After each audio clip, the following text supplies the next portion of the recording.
The Gemara, Masechet Sanhedrin, page 107b. This is a story about Jesus.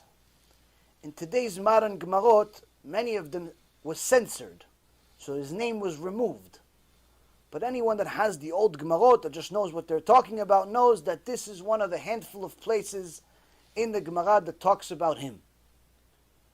And the Gemara talks about the story of Jesus and what happened to him, which all started when him and his rabbi, Rabbi Yeshua ben Parachia, went back to Achsania.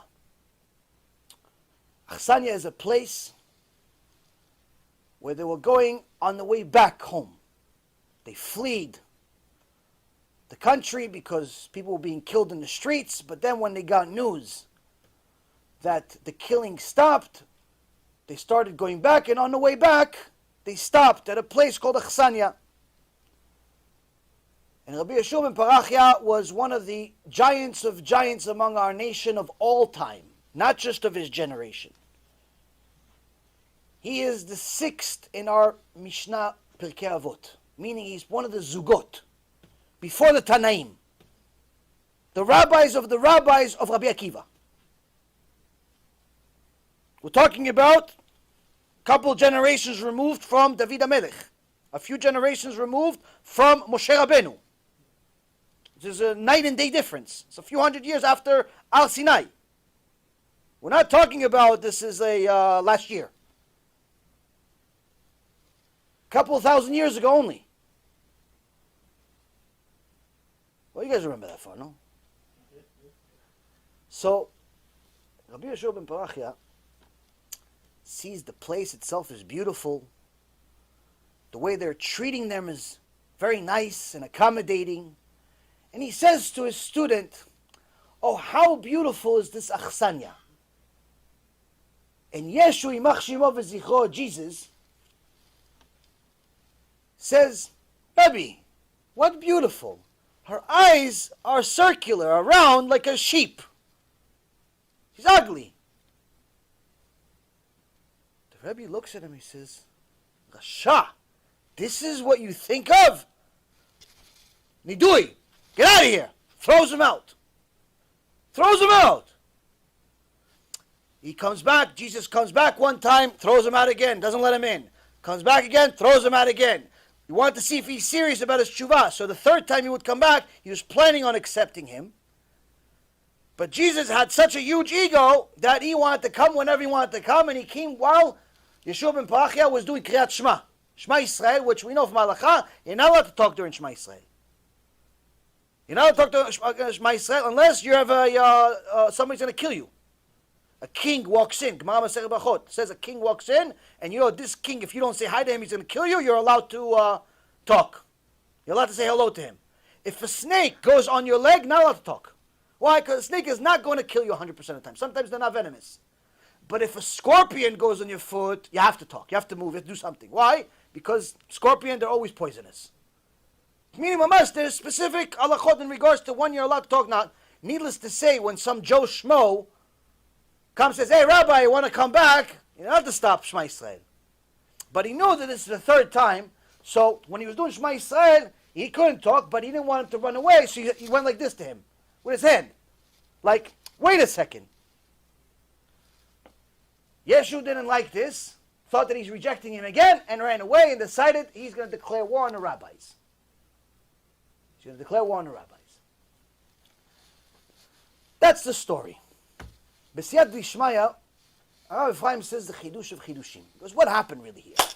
You really think that Yeshua ben Parachia threw out one of his students for looking at a girl? A lot of guys look at girls. You don't get thrown out of yeshiva for looking at a girl. It doesn't say alacha. If your student looks at a girl, you throw him out of yeshiva. Especially somebody in that generation, Jesus until that point was actually a Talmid Chacham.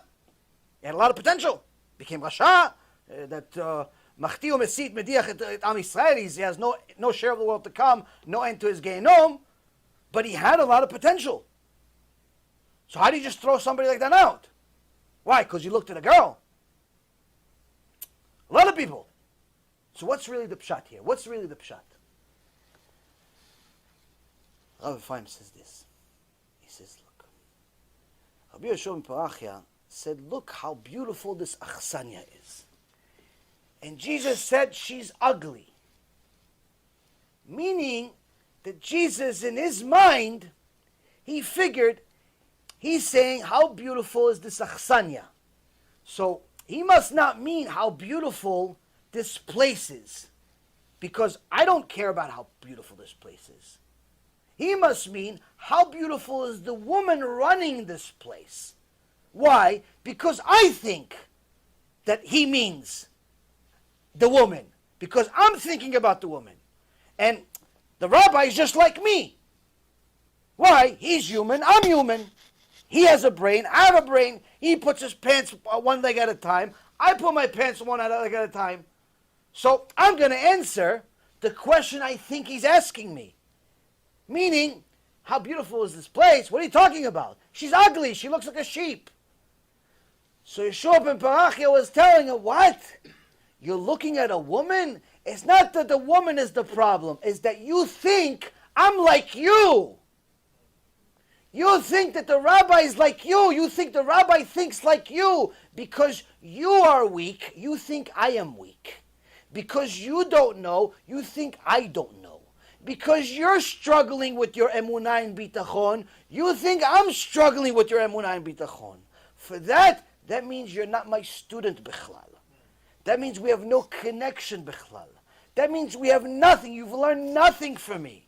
Because you think I'm just like you. And if you think I'm just like you, if you think you're just like your rabbi, guess what? He's not your rabbi. Because your rabbi has to be somebody you look up to an extent that you know you will never be like him. Ever.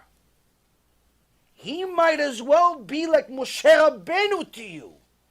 If you think he's like you, and thinks like you, and acts like you, and gets angry because of the same reasons you get angry, he's not your rabbi.